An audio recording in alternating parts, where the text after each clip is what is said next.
हमेशा जनता के मुद्दों के साथ रही है और कांग्रेस जो जो वादा करती है बराबर में आपके झारखंड है, वहाँ महिलाओं को पैसा आ रहा है, वहाँ पे बिजली का जो वो फ्री है। आप कर्नाटक में चले जाइए, कर्नाटक में जो जो वादे किए वो पूरे किए। तेलंगाना चले जाइए, जो भी वादा किया पूरे किया। जहाँ कांग्रेस की सरकार है वहाँ पे हमेशा कई कई कानून लाए, राइट टू फूड लाई, राइट टू एजुकेशन। हमेशा जो पिछले पायदान पे खड़े व्यक्ति हैं उनके बारे में कांग्रेस सोचती है और आज भी वो शिक्षा के बारे में इसीलिए सोच रहे हैं कि अगर हमारे युवा जो जेनजीज का नया नाम है, जब तक ये लोग पढ़ेंगे नहीं तो भारत विकसित। राहुल गांधी से मिले तो उनसे क्या बातचीत हुई? राहुल जी से मेरी 2-3 बार की मुलाकात। काफी त्यागी आदमी है वो, भी कह लो उनको, क्योंकि वो ओरिजिनल धार्मिक आदमी। वो कहते हैं कि हमेशा सब्र करने वाला ही आगे जाएगा, पेशेंस रखने वाला ही आगे जाएगा।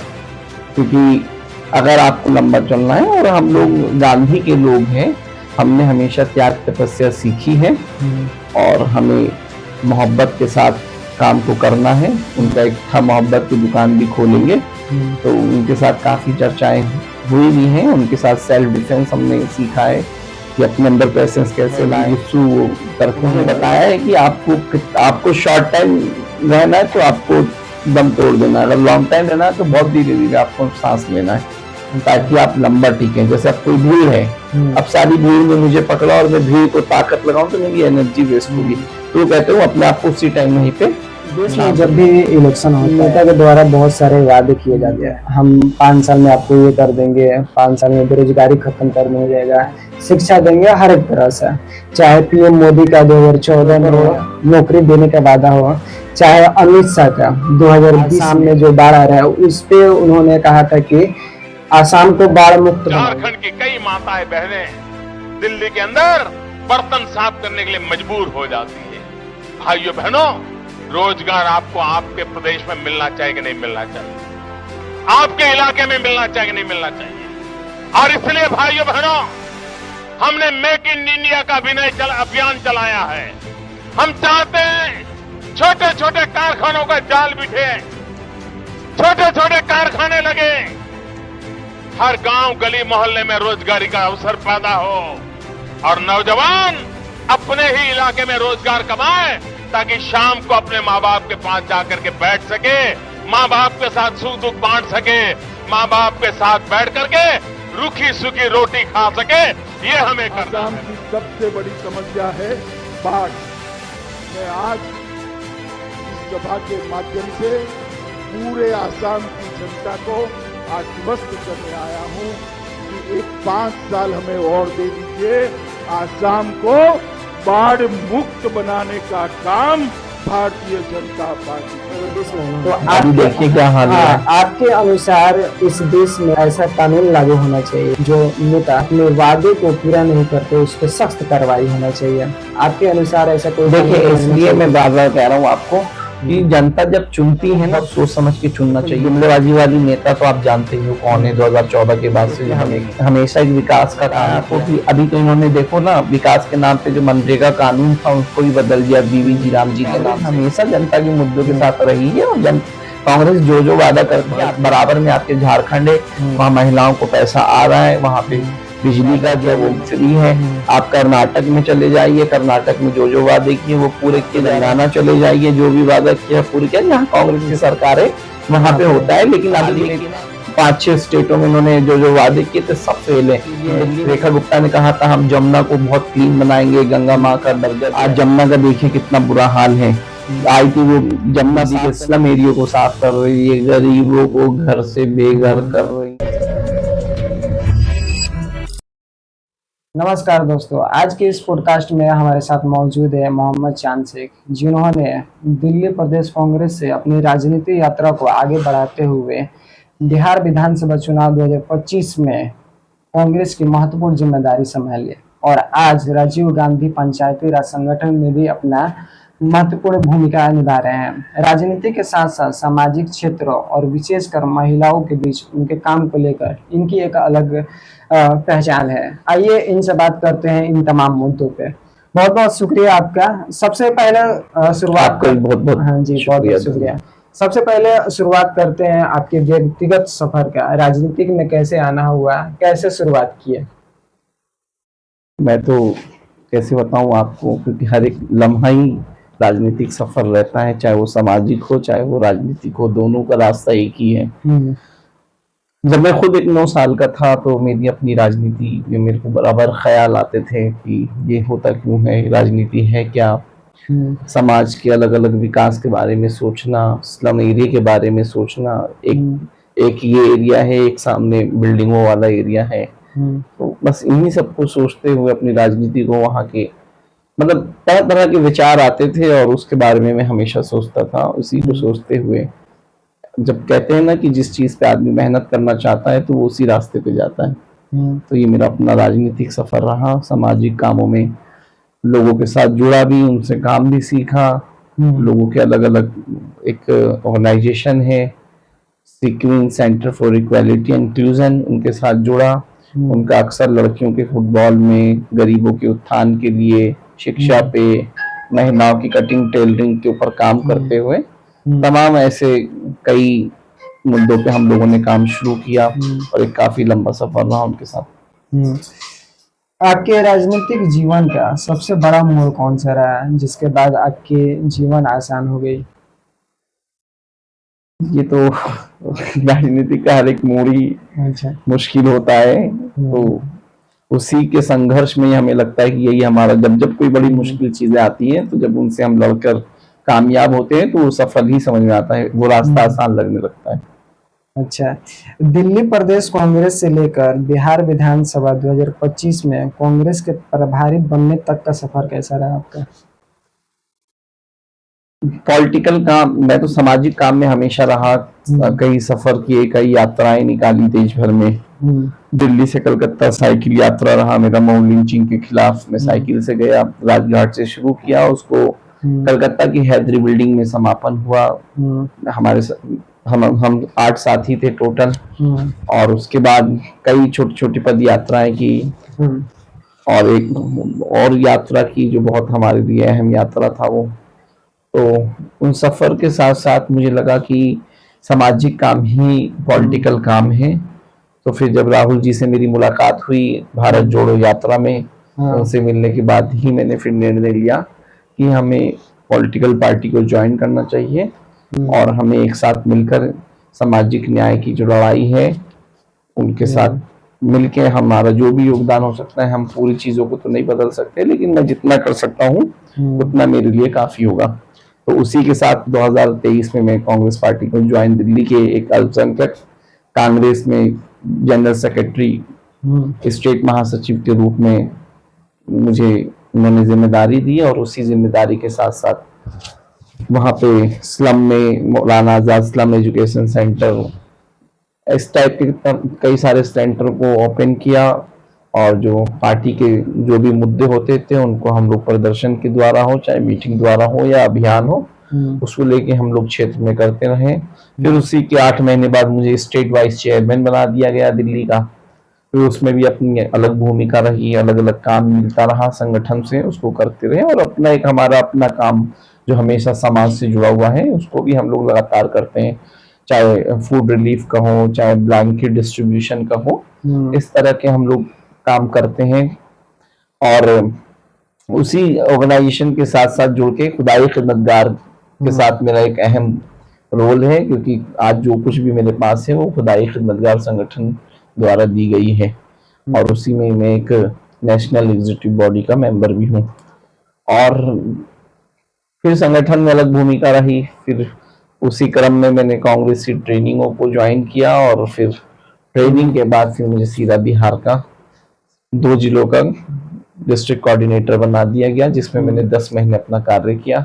बहुत ग्रामीण पंचायतों में, ब्लॉक में और डिस्ट्रिक्ट में तरह तरह के अलग अलग मुद्दों पे जो भी पार्टी की तरफ से गाइडलाइन आता गया, उस पे हम लोगों ने झंडा कार्यक्रम हो, चाहे चौपाल कार्यक्रम हो, चाहे नुक्कड़ सभा वाला कार्यक्रम हो, या अलग अलग तरीके की पार्टियों ने हमें काम दिया, और फिर बिहार में भी 2025 विधानसभा चुनाव में काम किया।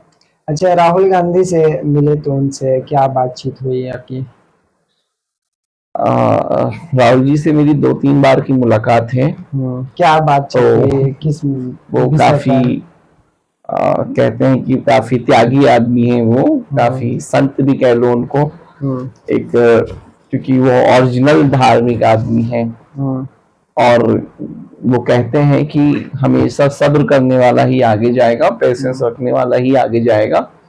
क्योंकि अगर आपको लंबा चलना है, और हम लोग गांधी के लोग हैं, हमने हमेशा त्याग तपस्या सीखी है और हमें मोहब्बत के साथ काम को करना है। उनका एक था मोहब्बत की दुकान भी खोलेंगे, तो उनके साथ काफी चर्चाएं हुई भी हैं। उनके साथ सेल्फ डिफेंस हमने सीखा है कि अपने अंदर पेशेंस कैसे लाएं।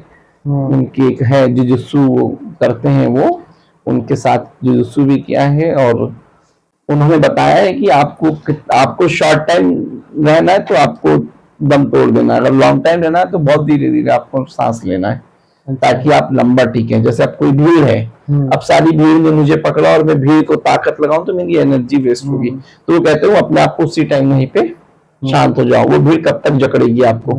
नीट के प्रोटेस्ट हो रहा था, उसमें भी राहुल गांधी ग्राउंड लेवल पे उतर गए और प्रोटेस्ट किए। यहाँ नरेंद्र मोदी के इस्तीफा की मांग कर दी उन्होंने। वो तो देखिए सड़क से लेके संसद तक लड़ने वाले व्यक्ति हैं और वो हमेशा जनता के मुद्दों के साथ ही खड़े रहते हैं। अभी से नहीं, कांग्रेस हमेशा कई कानून लाई, मनरेगा कानून लाई, राइट टू फूड लाई, राइट टू एजुकेशन लाई।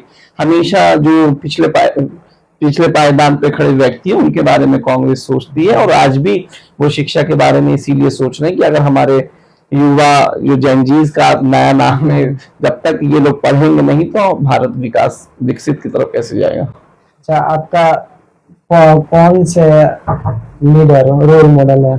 आपका रोल मॉडल लीडर कौन सा है? हम सबके तो रोल मॉडल राहुल गांधी ही हैं।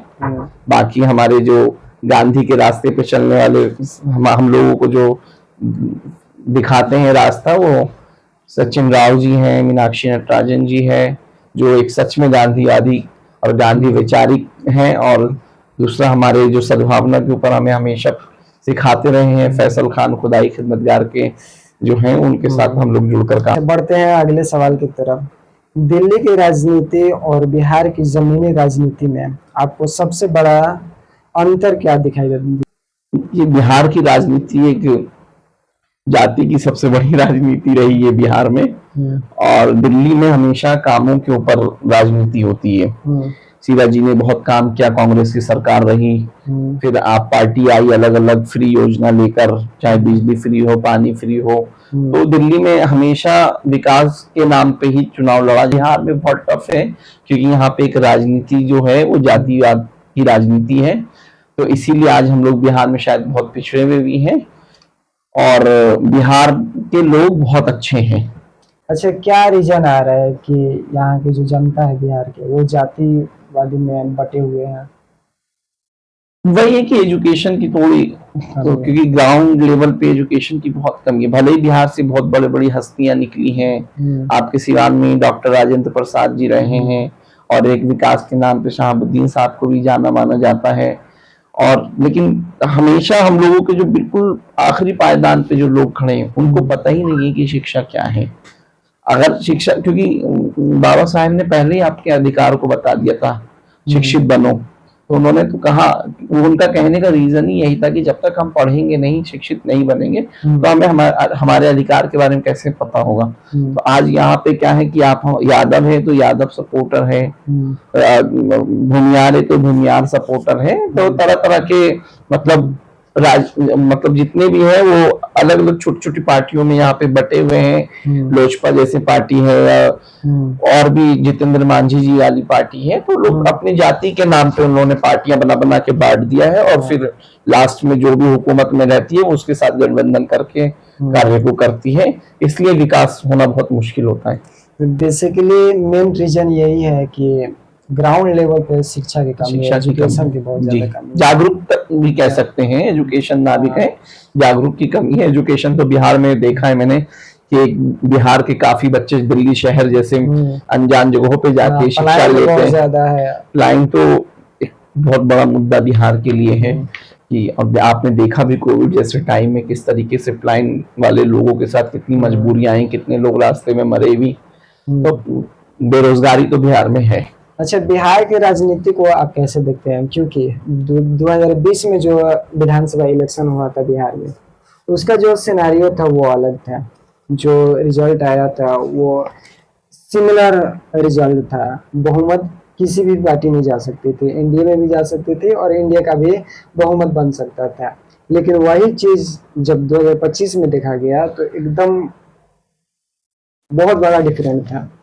2025 में तो आप सब जानते हो हाँ। कि जो ये समूह वाले ग्रुप चलते हैं, महिलाओं के जो ग्रुप चलते हैं, 10,000 का बहुत बड़ा कमाल रहा है। उसके साथ साथ SIR हुआ, उसमें लाखों वोट जो विपक्ष को मिलता था वो काट दिए गए। उसके बाद इन्होंने वोट चोरी का इनका एक बहुत अच्छा सा योगदान रहा है। तो ये लोग हमेशा कुछ ना कुछ ऐसा गेम करते हैं जब से 2014 के बाद से, जो जनता के हक में नहीं होती है हमेशा। तो इनकी चोरी करना तो आदत है। अब यूपी के इलेक्शन को लेकर आपका क्या राय है? साकिब गेट खोल दो। यूपी के इलेक्शन के लेकर आपका क्या राय है? देखिए, यूपी में तो इस वक्त विकास की मांग है और जेनजीज इस वक्त जागरूक है, तो कुछ ना कुछ तो बड़ा बदलाव होगा ही। क्या लगता है आपको कि 2027 में जो विधानसभा इलेक्शन होने वाला है यूपी में, उसमें सत्ता परिवर्तन हो सकता है या फिर वही योगी आदित्यनाथ की ही सरकार रहेगी? देखिए, कुछ नहीं कह सकते हैं, ये लोकतंत्र है और जनता से। एक सिनेरियो ये भी है कि जो 2024 में लोकसभा इलेक्शन हुआ था उसमें बीजेपी केवल 37 सीट जीती थी एमपी का, और जो कांग्रेस है वो काफी अच्छा प्रदर्शन किया था। समाजवादी पार्टी ने अच्छा सीट दिया था। टोटल इन दोनों गठबंधन का 43 सीट मेरे हिसाब से उतना आए थे। तो उस सिनेरियो के हिसाब से देखा जाए तो कहीं ना कहीं सत्ता परिवर्तन होने की चांसेस अभी है। बिल्कुल है, बिल्कुल है। इसमें क्या रहेगा आपका? कोई भी चीज ले लो, किसी भी बुरे चीज का अंत होता ही है। चाहे वो आप घर, जैसे आग है, आग को जलाओ तो आग कितनी नफरत की चीज है, लेकिन जब वो आग बुझ जाती है तो वो राख बन जाता है, उसका किसी चीज में उपयोग नहीं होता है। तो यूपी में जिस तरीके से सत्ता में बैठे इस वक्त लोग हैं, या जो भी अभी पार्टी मौजूदा है, चाहे डबल इंजन की सरकार है वहां पे, तो जब तक तुम नफरत की राजनीति करोगे तो उसका अंत होगा। और इसी अंत को देखते हुए लोकसभा में लोगों ने मोहब्बत की दुकान खोली थी राहुल गांधी के भारत जोड़ो यात्रा के बाद। अच्छा, AIM की पार्टी है, असदुद्दीन अवैसी की पार्टी है, उनको लेकर आपका क्या राय है? क्योंकि 2025 में जो इलेक्शन हुआ था उन्होंने सीमांचल की केवल 5 सीट मांगी थी, लेकिन तेजस्वी यादव इंडिया गठबंधन में शामिल नहीं किया गया उनको। रिजल्ट ये आया कि उन्होंने 25 सीट पे इलेक्शन लड़ा और 5 सीट जो मांग रहे थे वो सीमांचल को जीत गया। नुकसान ये हुआ कि इंडिया गठबंधन को जो वो 20 सीट जीतने के बाद जो अवैसी AIM पार्टी जो हारी है, उसमें कहीं ना कहीं आरजेडी का सिनेरियो खराब करके आ रही है। बहुत सारे ऐसे सीट है जो आरजेडी जीत रही थी, लेकिन वोट कटने की वजह से कुछ सीट्स नहीं आए। देखिए, ये सभी लोग जानते हैं कि वो प्योर धन की राजनीति वो भी करते हैं। वो भी कहते हैं तेरा मेरा रिश्ता क्या, ला इलाहा इल्लल्लाह मोहम्मद रसूलुल्लाह। तो सेकुलर पार्टी के साथ फिर बाद में दिक्कत आती है। तो सेकुलर पार्टी इसीलिए उनको अपने साथ नहीं जोड़ती है, क्योंकि योगी जी भी वही काम कर रहे हैं अपने क्षेत्र में। वो भी तो कह रहे हैं जय श्री राम, जय श्री राम। तो जब, और सेकुलर पार्टी क्या करती है, वो हमेशा जनता के मुद्दों पे काम करती है। तो ये थोड़ा विचार का है, अपने अपने वैचारिक सोच के ऊपर डिपेंड करता है, इसीलिए वो नहीं लेते हैं गठबंधन में। बाकी पार्टी का अपना अपना वो है, क्योंकि हमेशा जो विचार का सारा रोल है, जैसे हम गांधी के रास्ते पे हैं, कोई गोडसे के रास्ते पे, तो आप बताइए कि वो कैसे जुड़ जाएगा, दोनों का एक रास्ता हो सकता है। तो ऐसे धर्म की राजनीति और जो वैचारिक राजनीति करते हैं, सद्भावना की, लोगों से जुड़ने के मुद्दे, जनता के मुद्दे के साथ, तो दोनों में डिफरेंट है। क्योंकि सेकुलर पार्टीज हैं ये सारे के सारे, चाहे राजद ले लो, कांग्रेस ले लो, सपा ले लो, जितने भी है ये लोग सेकुलर पार्टी है। और उनका क्या है कि उनका अपना एक एजेंडा है कि हमें किस तरीके से चुनाव को कनेक्ट करना है जनता के साथ, कैसे। तो वो लोग धर्म को इस्तेमाल करते हैं। और ये लोग धर्म को इस्तेमाल नहीं करते हैं, ये लोग जनता के मुद्दों को इस्तेमाल करते हैं, सेकुलर पार्टीज जितनी भी है। 2020 में अगर इंडिया गठबंधन शामिल कर लेती है उनके पार्टी को, तो कहीं ना कहीं इंडिया गठबंधन को तो फायदा होता है। फायदा और नुकसान, देखो पार्टी राजनीति है, फायदा नुकसान तो दोनों ही होना है, आप समझ सकते हो। लेकिन यही है कि जनता के ऊपर है सारा, क्योंकि भारत का संविधान ने जो हमें लोकतंत्र में आजादी दी है वो हमें चुनने के लिए ही दी है। तो जब तक हम लोग नहीं बदलेंगे, जब तक सत्ता नहीं बदलेगी, क्योंकि सत्ता हम लोगों से चलती है। 2027 में क्या प्लानिंग रहने वाला है उनके पार्टी को लेकर? क्या इंडिया गठबंधन उनको शामिल करेगी अपनी पार्टी में या कुछ और? देखिए तो पार्टी का अपना, क्योंकि अखिलेश यादव का अभी कोई उस पे खास रिप्लाई नहीं, ये पार्टी का अपना, ये तो चल रहा है, उनकी शामिल होने की बात चलाई जा रही है कि AIMIM पार्टी इंडिया गठबंधन में शामिल होना चाहती है। देखिए पार्टी का अपना निर्णय है और राष्ट्रीय नेतृत्व ही इसको तय करता है। हम लोग तो कार्यकर्ता हैं, पार्टी के जो काम होता है उसको कैसे आगे लेकर जाएं, वैचारिक तौर पर लोगों के साथ कैसे जुड़े, हम लोग इस पे ज्यादा काम करते हैं। बढ़ते हैं अगले सवाल की तरफ। क्या कांग्रेस का संगठन बिहार में जमीनी स्तर पे उतना मौजूद है जितना बनना चाहिए? देखिए हमेशा हम लोग गठबंधन से चुनाव लड़े हैं और गठबंधन के साथ ही लड़ते आ रहे हैं। आज भी 25 में भी हमने गठबंधन के साथ ही लड़ा बिहार के। तो हम लोग नहीं पहुंच पाते थे वहां तक जहां हमें पहुंचना चाहिए था, लेकिन अभी जो 2025 का जो चुनाव हुआ और हम जैसे जमीनी कार्यकर्ताओं को जब बिहार में भेजा गया और हम लोगों ने गांव-गांव क्षेत्र में पंचायतों की बैठकें करना, चौपाल लगाना, तब उन लोगों को लगा कि कांग्रेस थोड़ा एक्टिव है और कांग्रेस अभी यहाँ पर है।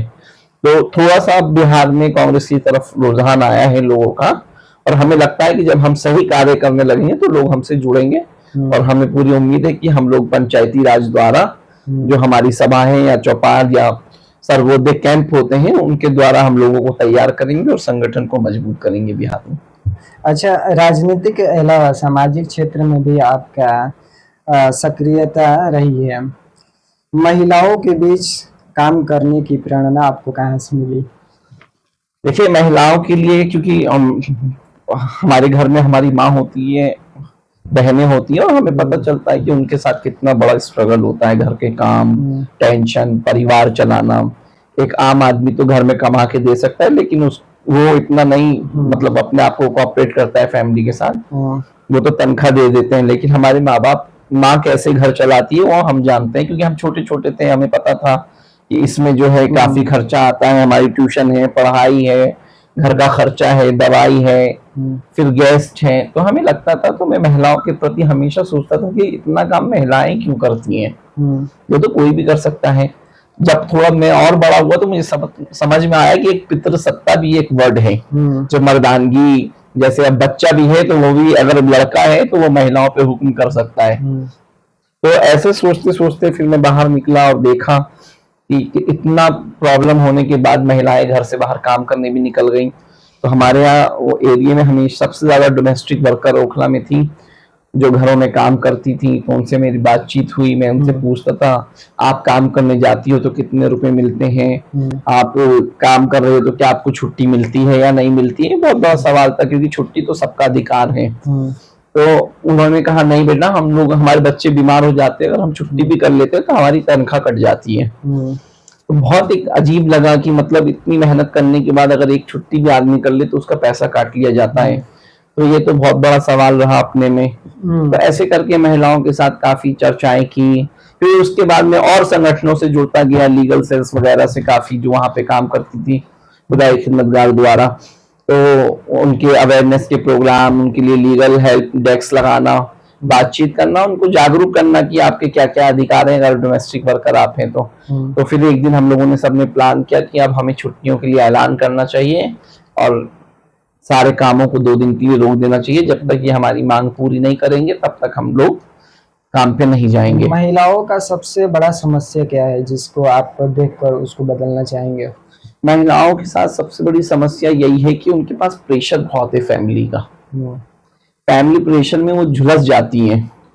जैसे वो कहीं जाना भी चाहती है तो अब उनको याद आएगा कि बेटे का टाइम हो गया है खाना खाने का, बेटे को स्कूल भेजने का टाइम है, शाम में शौहर आ रहा है, तो वो कहीं जा नहीं पाती है, वो परिवार में ही पूरा मतलब रह जाती है। लेकिन मुझे लगता है कि महिलाओं को भी थोड़ा सा शिक्षित होने की जरूरत है उनको अपनी राजनीति के लिए। और मैं चाहता हूं कि हर महिलाएं समाज में एक बेहतर काम करें जैसे पुरुष करते हैं। आज भी बहुत सी महिलाएं हैं अपने अधिकारों के बारे में पूरी तरह जागरूक नहीं है। आपके अनुसार इसकी सबसे बड़ी वजह क्या है? वही है ना, मैं तो कह रहा हूँ जागरूक नहीं है वो। अच्छा। अगर वो जागरूक हो जाए, अब मुझे जैसे अब आज बिहार में पता है महिलाओं को कि हम लोग हफ्ते का महीने का लोन उठा के और हफ्ते हफ्ते जमा करने, तो वो एक अपना सेटअप खड़ा कर सकती है। उनको लोन के बारे में पता चल गया ना, तो अगर जब तक वो, क्योंकि घर से बाहर निकल गई, जो घर से बाहर ही नहीं निकलेगा उसको कैसे पता होगा दुनिया के बारे में। तो सबसे बड़ा जो काम है वो जागरूकता का काम है कि लोगों को निकलना चाहिए और महिलाओं को आगे लेकर जाना चाहिए। जी बिल्कुल। चलिए बढ़ते हैं अगले सवाल की तरफ। आप खुदाई खिदमतगार से भी जुड़े हुए हैं। आज के दौर में खुदाई खिदमतगार की विचारधारा क्या है? खुदाई खिदमतगार की विचारधारा जो है वो सद्भावना, प्रेम, मोहब्बत, अमन, ये माना कि लव एक्शन फेथ, उसका एक थीम है जो खुदाई खिदमतगार हमेशा उस पे ही काम करती है। और खुदाई खिदमतगार, क्योंकि देखिए खुदाई खिदमतगार का मतलब नहीं है कि मतलब कोई सामाजिक या कोई वैसा काम करना, क्योंकि खुदा खान साहब कहते थे जिन्होंने ये खुदाई खिदमतगार बनाया, फ्रेंटर गांधी खान अब्दुल गफ्फार खान ने, उन्होंने कहा कि खिदमत की जरूरत खुदा को नहीं है, खुदा के मखलूकों को है। तो यही सोच के उन्होंने कहा कि जब तक हम दूसरों की मदद नहीं करेंगे, एक दूसरे से मोहब्बत नहीं करेंगे, तो ये कारोबार नहीं चल पाएगा। जैसे गाड़ी पेट्रोल के बगैर नहीं चल पाती है, पहिया चाबी के बगैर स्टार्ट नहीं होता है, तो ऐसे जब तक हम लोगों से मोहब्बत नहीं करेंगे तब तक ये कारोबार नहीं चलेगा। राजीव गांधी पंचायती राज संगठन की जिम्मेदारी संभाल रहे हैं। इस संगठन का मूल्य उद्देश्य क्या है? इस संगठन का मूल्य उद्देश्य यही है कि आखिरी पायदान पे खड़े लोग, जो जैसे हमारे यहाँ 2 सदन हैं, विधानसभा, लोकसभा, ऐसे राजीव जी ने इसको स्टार्ट, राजीव गांधी पंचायती राज को इसलिए किया, और इसमें सबसे ज्यादा महिलाओं को उन्होंने आरक्षण दिया, और उसके बाद महिलाओं की भूमिका राजनीति में आने लगी, और पंचायती स्तर के जो लोग हैं वो अपनी राजनीति, अपने क्षेत्र, अपने एरिया को डेवलपमेंट कर सके और वैचारिक तौर पे भी और लोगों के साथ जुड़ सके, और वहां पे अलग अलग लोग, चाहे वो गरीब तबका हो चाहे कोई भी हो, वो नेतृत्व कर सकता है। वहां पंचायत के जो मुद्दे होते हैं, चाहे वो कोई भी योजना हो, प्रधानमंत्री का हो या इंदिरा आवास का हो या सड़क नाली नाले का हो, ताकि छोटे से कस्बे में भी जाकर आप विकास कर सकें, इसलिए पंचायती राज शुरू हुआ। मुखिया, वार्ड सदस्य और दूसरे पंचायत प्रतिनिधियों की सबसे बड़ी समस्या आपके अनुसार क्या है? सबसे बड़ी देखो समस्या ये है कि जो ऊपर बैठे लोग हैं ना, इनको ये तो काम कराना चाहते ही हैं, लेकिन आजकल जो मुखिया पार्षद या जिला परिषदों का काम चल गया है वो सब टेंडर द्वारा आ गया है। क्योंकि टेंडर द्वारा आने के बाद फिर इन लोगों को सब कुछ जीएसटी भी देना पड़ता है, तो इन लोगों को जितना विकास में नहीं लगता है उतना इनको ऊपर का खर्चा इनको देना पड़ जाता है, इसलिए ये लोग बहुत मुश्किल में पड़ जाते हैं विकास करने में। अच्छा, एक सबसे इम्पोर्टेंट सवाल है जो हर नागरिक उससे जूझ रहा है। इस देश में जब भी इलेक्शन होता है तो नेता के द्वारा बहुत सारे वादे किए जाते हैं कि हम 5 साल में आपको ये कर देंगे, 5 साल में बेरोजगारी खत्म कर देंगे, पलायन खत्म हो जाएगा, शिक्षा देंगे, हर एक तरह से। चाहे पीएम मोदी का 2014 में 2 करोड़ नौकरी देने का वादा हो, चाहे अमित शाह का 2020 में आसाम में जो बाढ़ आ रहा है उस पे उन्होंने कहा था कि आसाम को बाढ़ मुक्त बनाएंगे, 2020 में उन्होंने कहा। तो आप देखिए क्या हाल है। आपके अनुसार इस देश में ऐसा कानून लागू होना चाहिए जो नेता अपने वादे को पूरा नहीं करते उस पर सख्त कार्रवाई होना चाहिए। आपके अनुसार ऐसा कोई? देखिए, इसलिए मैं बार बार कह रहा हूँ आपको कि जनता जब चुनती है ना, जनता को बहुत सोच समझ के चुनना चाहिए कि हमारे कौन, क्योंकि देखो ये जुमलेबाजी वाली नेता तो आप जानते ही हो कौन है, 2014 के बाद से जो बनी है। कांग्रेस ने हमेशा एक विकास का काम किया है। मैंने बताया आपको कि अभी तो इन्होंने देखो ना, विकास के नाम पे जो मनरेगा कानून था उसको भी बदल दिया बीवी राम जी के नाम से, जिससे कितना बड़ा नुकसान है। 100 दिन की गारंटी दे रहे हैं लेकिन उसकी कोई गारंटी नहीं है। तो इसी तरीके से कांग्रेस हमेशा जनता के मुद्दों के साथ रही है, और कांग्रेस जो जो वादा करती है आप देख लीजिए, बराबर में आपके झारखंड है, वहां महिलाओं को पैसा आ रहा है, वहां पे बिजली का जो भी उन्होंने वादा किया वो फ्री है। आप कर्नाटक में चले जाइए, कर्नाटक में जो जो वादे किए वो पूरे किए जा रहे हैं। आप तेलंगाना चले जाइए, जो भी वादा किया पूरे किया, जहाँ कांग्रेस की सरकार है वहां पे होता है। लेकिन अभी देखिए ना, अभी हाल ही में 5-6 स्टेटों में उन्होंने जो जो वादे किए थे सब फेल है। दिल्ली में देख लीजिए, रेखा गुप्ता ने कहा था हम जमुना को बहुत क्लीन बनाएंगे, गंगा माँ का दर्जा दिया जाएगा। आज जमुना का देखिए कितना बुरा हाल है। आई थी वो जमुना साफ करने, लेकिन दिल्ली के स्लम एरिया को साफ कर रही है, गरीबों को घर से बेघर कर रही है। ऐसे बिहार में देख लीजिए कितने जुमलेबाजी के साथ अभी इन्होंने सरकार बनाया था, और आज छात्रों को किस तरीके से पटना के सड़कों पर रौंदा जा रहा है। जैसे हम लोग तो चींटी को मारने में भी हमारे रूह कांपते हैं, घर के कॉकरोच को सफाया करने में भी हमें एक अजीब सा लगता है। एक बार हम सोचते हैं, लेकिन यहाँ इंसान को रौंदा जा रहा है जानवरों की तरह। तो आप देखिए ना, इनके वादे और इनके कामों में, कटनी और करनी में फर्क है इनके। तो ये सारे जो चीजें गुमराह कर रही है जो केंद्र की सरकार है, और अपने वादे को पूरे नहीं कर रही वो तो है। देखिए वो धर्म पे राजनीति करती है, तो उसको तो वादे काम से कोई मतलब ही नहीं है। वो तो सोचते हैं हम धर्म की, लेकिन आज ऐसा कोई कानून नहीं बनाया जा सकता है कि कोई गुमराह कर रहा है, अपने वादों को पूरा नहीं कर रहा है। ऐसे सिनेरियो में कोई ऐसा कानून ऐसा कोई कानून लगाया जाए जिससे वो दोबारा, कानून तो नहीं है, लेकिन या वो विधायक हो या सांसद हो, वो दोबारा इलेक्शन न लड़े। देखिए अपने वादे को पूरा नहीं, ऐसा नहीं है। संविधान में बाबा साहब ने सबको अपना अपना अधिकार दिया है, लेकिन विपक्ष को ये लोग बोलने ही नहीं दे दिए। इसका काम विपक्ष करती है हमेशा, उनको याद दिलाने का। लेकिन इस वक्त विपक्ष का उन्होंने बुरा हाल ईडी, सीबीआई, पुलिस के द्वारा ऐसा कर दिया है कि अभी वो समझ लो कि कान से बहरे और मुंह से गूंगे हैं, तो नहीं बोल सकती है। चलिए बढ़ते हैं अगले सवाल की तरफ। और यहाँ से पॉडकास्ट काफी लंबा हो गया है मुझे पता है, लेकिन और 5 मिनट बस। चलिए, आप एनएलसी के सदस्य भी हैं, इस जिम्मेदारी को आप कैसे देखते हैं? मैं खुदाई खिदमतगार का नेशनल एग्जीक्यूटिव बॉडी का मेंबर हूँ, उसे एनएलसी भी कहते हैं। तो खुदाई खिदमतगार की जो अनऑर्गेनाइज्ड लेबर हैं, जितने भी, चाहे डोमेस्टिक वर्कर हो, रैक पिकर हो, रिक्शा पुलर हो, रेडी पटरी वाले हो, इन सबों के साथ में जुड़कर उनके मुद्दों पे काम करता हूँ। और संगठन मुझे हमेशा एक मजबूती बैक सपोर्ट करती है, चाहे वो राजनीति हो, चाहे फाइनेंशियल हो, जैसा भी हो। संगठन का एक मेरे सफर में एक बहुत बड़ा योगदान है खुदाई खिदमतगार का, और उन्होंने मेरी पढ़ाई भी पूरी कराई है। मैं सोच भी नहीं सकता था डॉक्टरी के लिए, लेकिन मुझे एक लैब टेक्नीशियन भी उन्होंने बनाया। तो खुदाई खिदमतगार हमेशा जनता को एक आगे बढ़ाने का काम करती है, उसके उत्थान के लिए।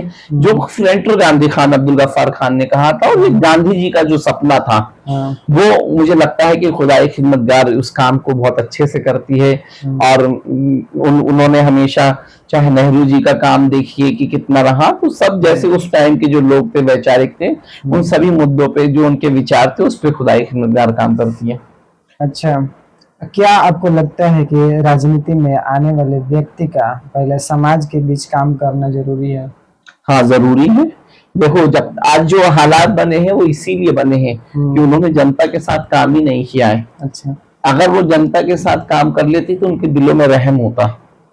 आज क्या है कि आज इन्होंने पैसे की बुनियाद पे टिकट लाते हैं, चुनाव लड़ते हैं और सदन में चले जाते हैं। उनको बोलना तक नहीं आता है कि गांधी क्या है, नेहरू क्या है।